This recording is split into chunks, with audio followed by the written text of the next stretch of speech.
정부가 포괄적, 점진적 환태평양 경제 동반자 협정, 즉 CPTPP 가입 절차에 착수했습니다. 수출입 시장 다변화와 양질의 외국인 투자가 기대되지만 농축산 분야의 타격도 우려되고 있는데요. CPTPP의 의미부터 경제적 효과는 어떠할지 짚어보겠습니다. 권혁중 경제평론가와 함께하겠습니다. 어서 오세요. 네, 안녕하십니까. 자, 지금 굉장히 거시경제의 큰 이슈인 것 같습니다. 네. 정부가 포괄적 점진적 환태평양 경제 동반자 협정, 굉장히 이름이 긴데, 네, CPTPP 이 가입을 이제 추진하겠다 의사를 공식적으로 밝히고 지금 논의를 시작하겠다고 했는데 먼저 이 협정이 어떤 건지 그리고 이게 추진되는 배경이 무엇인지 설명해 주시죠. 일단은 이게 CPTPP를 이해하시려면 이제 TPP를 얘기하셔야 되는데 이게 바로 이제 환태평양 경제 동반자 협정입니다. 과거에 아마 뉴스에서 그런 적을 보셨을 거예요. 뭐 트럼프 대통령이 뭐를 탄태할 데다라. 그게 뭐냐면 이제 TPP거든요. 그게 뭐냐면은 자유무역 협정입니다. 그런데 이 자유무역 협정에서 트럼프 대통령이 자국 우선주의로 해서 여기서 탈퇴를 합니다. 그렇죠. 이게 2017년도였거든요. 그러다 보니까 나머지 국가들, 예를 들어서 호주라든지 일본이 그럼 우리끼리 하자. 그래서 이제 11개 국가가 모여서 만든 2018년도에 만든 무역협의체라고 보시면 되겠는데요.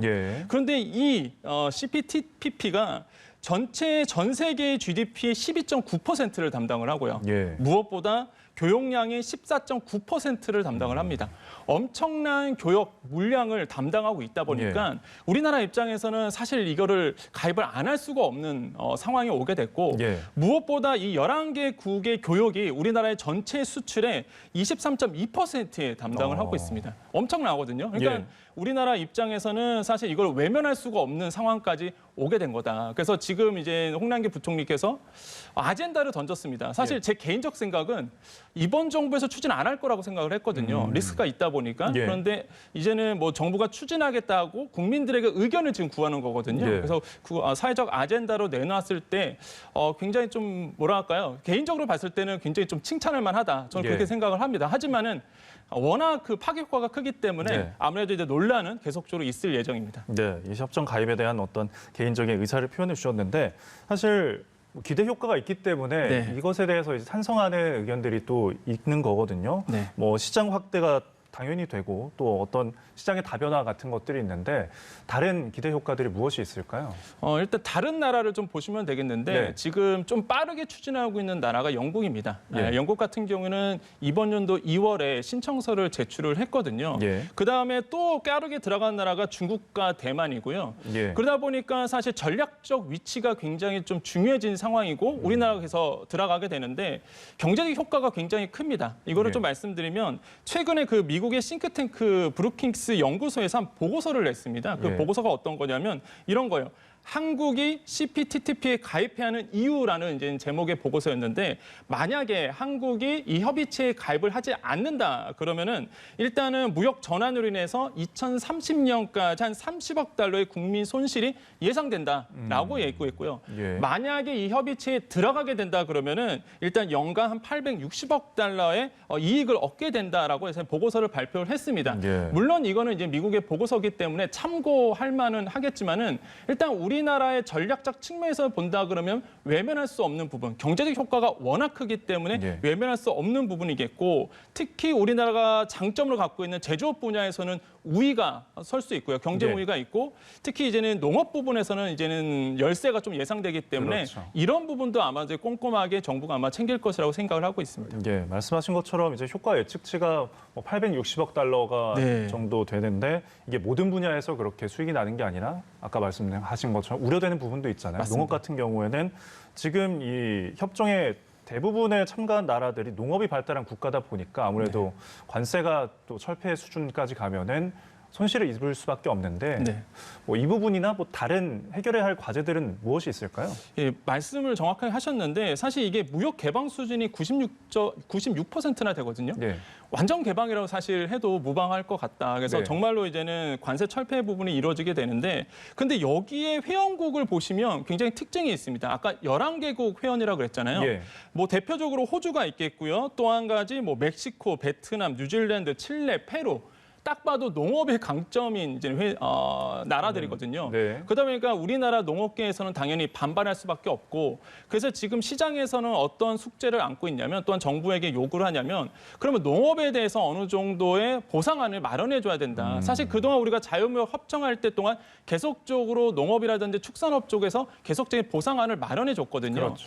그래서 지금 이제는 가입을 하고 나서 회원국이 될 때까지만 한 1년 정도가 소요가 됩니다. 그럼 1년 안에 정부가 이제는 축산업계라든지 농업계에 대한 보상안을 어떤 법령 체계가 좀 만들어져야 된다라고 이제 시장에서는 얘기를 하고 있습니다. 네, 1년 동안 구체적으로 제대로 논의를 하면서 준비를 맞습니다. 해야 될 것 같습니다. 자, 이어서 부동산 관련 이야기를 해보겠는데 지금 서울 아파트 전세 매물이 지난 8월 이후에 최다치를 기록을 한 걸로 나타났거든요. 네.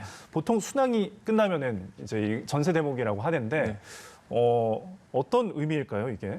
그러니까 일단 총계를 좀 본다 그러면은 10일 그 기준 서울 아파트의 이제 전세 물량이 한 3만 1,000건이 됐었는데요. 예. 이게 연중 최고치고 말씀하신 것처럼 1년 4개월 만에 정말로 공급이 많이 늘었습니다. 네. 사실 이게 통계를 본다 그러면은 전월세 시장 자체가 작년에 그 전월세 3법 통과되고 나서 네. 사실 수량이 좀 줄어든 부분이 있었습니다. 그러다가 다시 한번 공급이 점차적으로 이번 연도 초부터 계속적으로 이제 늘어난 부분이 있는데 예. 그럼 공급이 늘어난다는 얘기는 수요가 과거에는 어느 정도 받쳐줬거든요. 예. 아까 말씀하신 것처럼 특히 수능 끝난 다음에 네. 이사철이 굉장히 다가오면서 빨라졌는데 지금은 수요를 못 받쳐주고 있습니다. 수요가 없거든요. 그 왜 그러냐면 첫 번째로는 기존의 세입자들이 이제는 그 계약갱신 청구권을 사용합니다. 네. 그러다 보니까 당연히 갱신하다 보니까 물량이 좀 줄어들 수밖에 없고 예. 근데 이제 물량 자체도 워낙 고가로 뛰다 보니까 사실 들어갈 전세가 없게 된 거죠. 예. 그러한 가지 금융 당국이 전세 대출을 막았습니다. 뭐 전세 대출을 이제는 규제를 하고 있기 때문에 뭐 전세가 워낙 뛴 상태에서 그 차익만큼은 대출을 받아서 옮기셔야 되는데 사실 대출이 안 나오다 보니까 사실 수요가 없게 되는 이러한 측면들이 복합적으로 지금 일어나고 있고 또 한 가지 특징이 뭐냐면 전세가 막히다 보니까 오히려 월세가 많아지는 특징이 지금 벌어지고 있거든요. 아, 예. 그래서 월세 시장이 굉장으로 뛰고 있다. 이런 부분이 아마 서민 수요 중심으로 본다 그러면 굉장히 좀 뼈아픈 정책 실패다라고 좀 생각을 해봅니다. 네, 그러니까 뭐 물량은 늘어났지만 뜯어보면은 고가 전세가 많아서 결국에는 이제 수요를 제대로 충족할 수가 없는 상황인데 그래도 정부는 지금 매물이 증가하고 어떤 가격 상승세가 둔화하다 보니까 안정을 기대하고 있거든요. 네네. 내년 부동산 시장은 어떻게 전망을 하십니까? 일단은 전세 시장이 안정이 돼야지만 매매 시장도 이제 안정이 되는데 예. 지금 전세 시장이 안정될 기미가 보이지 않고 있습니다. 아까 네. 말씀하신 것처럼 가격은 굉장히 높거든요. 사실 네. 지금 전세 시장 같은 경우에가 왜 그러냐면 계약갱신 청구권 아까 말씀드렸잖아요. 내년 8월이 이제는 풀리거든요. 네. 그럼 한번 이제 계약갱신 청구권을 한번 썼기 때문에 그게 되면 신규 계약이 돼버립니다. 신규 계약이 된다는 얘기는 지금까지 올랐던 가격 그대로 아마 이제 신규 계약 가격이 체결될 거거든요. 그러면 전세 가격이 워낙 높은 상태에서 신규 계약을 맺기 때문에 전세 가격이 전반적으로 뛸 수밖에 없고요. 전세 매물이 이렇게 뛰다 보면은 가격이 뛰다 보면은 매매도 뛰게 됩니다. 그래서 내년에 아마 전세나 매매 시장의 가격이 더 높아질 것이다. 오늘 이제 주사년에서 네. 주택산업연구원에서 통계를 냈는데 네. 내년에 집값이 한 2.5%, 전세 한 3.5% 오른다라고 이제 보고서를 냈습니다. 예. 그러한 이유가 금방 제가 말씀드렸다시피 전월세 시장의 불안감, 이 변동성 때문에 사실 매매 시장도 높아질 수밖에 없는 이러한 원인을 두고 있거든요. 예. 그래서 빨리 이런 정부의 아파트 아니면 매매 지수를 본다 그러면 전월세 시장을 안정시켜야지만 매매 시장도 안정될 수 있다. 이러한 숙제를 이제 안고 있다라고 말씀을 드립니다. 예, 알겠습니다. 자, 지금 간밤에 비트코인 보유하신 분들은 조금 네. 간담이 선회를 하셨을 것 같아요. 네네. 급락을 해서 6%가량이 떨어졌는데 지금 5,800만 원 선이거든요. 네. 뭐 오미크론 변이도 등장을 하고 뭐 FOMC도 있다 보니까 불확실성이 좀 반영된 게 아니냐라는 분석도 있는데 네. 지금 가상자산의 시장 움직임은 어떻게 보고 계신가요? 일단 어제 급락했던 이유가 이제 FOMC 회의를 앞두고 뉴욕 네. 증시가 하락을 했습니다. 그러니까 관망세로 돌아서면서 금리가 이제 인상될 것 같으니까 이제는 하락세로 좀 돌아선 부분이 고스란히 이제 가상화폐 쪽으로 좀 영향을 미쳤는데 그럴 수밖에 없는 게 가상화폐 같은 경우는요 금리 인상에 직격탄을 맞습니다. 예. 왜 그러면 금리가 인상된다는 얘기는요 통화량이 준다는 얘기고요. 그러면 예. 그 많았던 통화량 자체가 이제 안전자산 쪽으로 또 흐를 수밖에 없거든요. 그렇게 된다 그러면 당연히 투자자 입장에서는 가장 위험한 가상화폐 쪽으로 돈을 줄일 수밖에 없는 상황이 돼요. 그래서 이제는 가상화폐 쪽으로 이제 계속적으로 돈이 흐르지 않게 되는 현상. 이런 부분이 지금의 이제는 코인 시장이다, 가상화폐 시장이라고 좀 평가를 해볼 수 있습니다. 네. 뭐 비트코인만 떨어진 게 아니라 다른 가상화폐들도 뭐 일제히 떨어졌는데 사실 연말에 산타랠리를 기대한 분들이 있거든요. 크리스마스 선물을 기대한 분들이 있는데 지금 많이 떨어졌단 말이죠. 앞으로 어떤 내년에 가상자산의 시장은 어떻게 전망하십니까? 일단 지금 또 이슈가 나오는 게 네. 비트코인의 총량, 그러니까 2,100만 개가 이제는 수량인데 여기에 90% 이상, 90% 정도는 이제 채굴이 다 됐다라는 이제 보고서가 나왔죠. 그러면서 네. 또 희소성이 또 커질 수도 있고 또 하나는 공급이 안 되다 보니까 그렇죠. 이쪽에서 이제는 또 변동성이 더 커질 수밖에 없는 상황인데 만약에 가상화폐 시장에서 가장 민감하게 지금 보고 있는 게 사실 FOMC 회의입니다. 아까도 말씀드린 것처럼. 그럼 FOMC 회의에서 가장 또 민감하게 봐야 되는 게 과연 테이퍼링 속도를 내년에 예상대로 6월에 종료할 거냐, 3월에 종료할 거냐. 지금 시장에서는 3월에 종료가 거의 가능성이 높거든요.